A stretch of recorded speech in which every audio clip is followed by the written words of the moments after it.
This transitions us really well to an email we got from Laura, who said, I decided recently to take a small step back from personal training to focus on my mental health and possibly initiate a career change. I've been training for about 2 years and am just not 100% sure that I'm living my dream. It was a very difficult decision to make, and it's definitely bittersweet. There's a lot of possibilities out there, which is both exciting and scary. I've started saying goodbye to a few clients this week, but fortunately, I think all of them will stay in my life as friends, and I can continue to support them in other ways. I currently have 3 jobs. I work at a gym training clients, I coach group fitness at Orange Theory, and have an LLC that I run on my own. I decided to leave the job at the gym, which was going to happen at some point anyway. I'll probably still be working 10 to 12 hours a week with one-on-one clients and only about 2 to 3 hours a week in group fitness. This will allow me more physical and mental space to explore other options. It's possible I'll continue back on my original path, but I just needed a beat to better assess my priorities. Fitness has gradually stopped feeling like my passion and felt more and more like a chore, which really sucks. I noticed myself losing desire and excitement to help others, and my own fitness has suffered as well. I would welcome any advice or wisdom you guys could impart, as I know I'm not the only one who's ever been through something like this. What do you want to take the lead on that one? I think that if you there's 2 ideas pulling from opposite directions. One is that when you first find fitness, when any of us first get into strength training, when we first like those of us who become obsessed or end up really enjoying it for our own personal, how it makes us feel, how it makes us look, like even just the process of fitting training into your routine, there's a love for it, like a love for a sport or a love for a hobby that dissipates when it becomes your full-time job. And that's 100% normal. The person who is a fitness enthusiast and like sees incredible body transformation over a 2-year period, they feel differently about fitness than someone who is training 30 to 40 hours on the gym floor every single week. Like that's just part of the game. So that's an important reality to understand. The other side of the coin is maybe you're right and you're not passionate about this. Maybe you do dislike this line of work more than the average person. Maybe there is another industry, another career path that much better suits you. And so I think it's really, really smart to, hit the brakes on coaching, whether that means stopping completely or like you're doing coaching much less, and exploring other things, exploring other opportunities, exploring other industries, taking time to try other things. And so, Laura, I think you're doing the right thing by tasting what else is out there. At the end of the day, though, like work is work. You can love what you do. You can like one job more than another job, but you're going to have to eat shit at all jobs. So I'm really happy you're doing this because you might find out that, I actually like this other thing way more than I like coaching.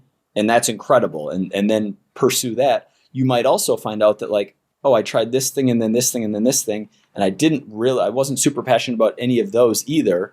And that's like the bitter pill to swallow, is that you can be unbelievably passionate about the industry you work in and still have times where you experience burnout, still have times where you don't want to design that client's program, still have times where it feels like work, and that's okay and that's normal. Yeah, I mean, that's you hit the nail on the head, bro. Like it's I want to go in on it, but I'm just going to end up repeating everything you said. Like work is work. It's sort of like working out, right? It's like I love working out, but there are many times that I work out that I fucking don't want to work out and I hate it, right? It's like I love fitness and I love health and I love exercise, but there are many times that I get a workout in and I don't want to do it at all, like at all.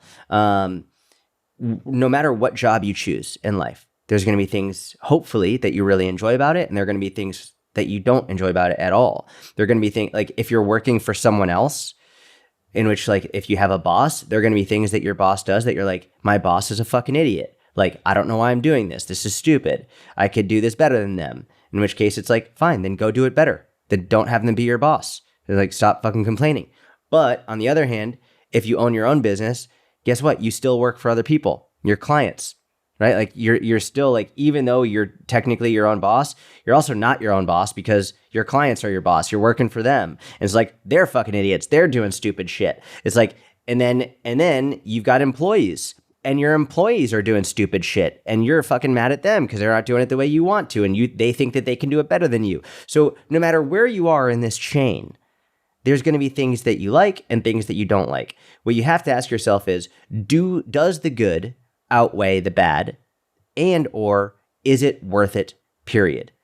That's the questions. Those are the questions you have to ask yourself. And if the good doesn't outweigh the bad, or if the bad outweighs the good, leave, find something else. But what I see so many people who just have this odd entitled feeling to think that everything is just supposed to be good for them all the time. It's this weird thing that I've seen. Everything is just supposed to be great, and they should never have to deal with a shitty person or a shitty situation or do something they don't like. And it's like, where did you get that idea? Who told you that that everything would just be wonderful all the time? Where did this idea come from? Like, I don't know. I'm actually wondering, where at any point in your life, who led you to believe that everything you do was just supposed to be wonderful? And if it's not wonderful 100% of the time, then it's not worth it and you deserve better. Like, I don't know. It's just weird to me. Yeah, and that's a society at large in today's day and age problem. Like, I don't think in the 1940s in the West there was an expectation that life was just easy and that we should enjoy every single thing we do.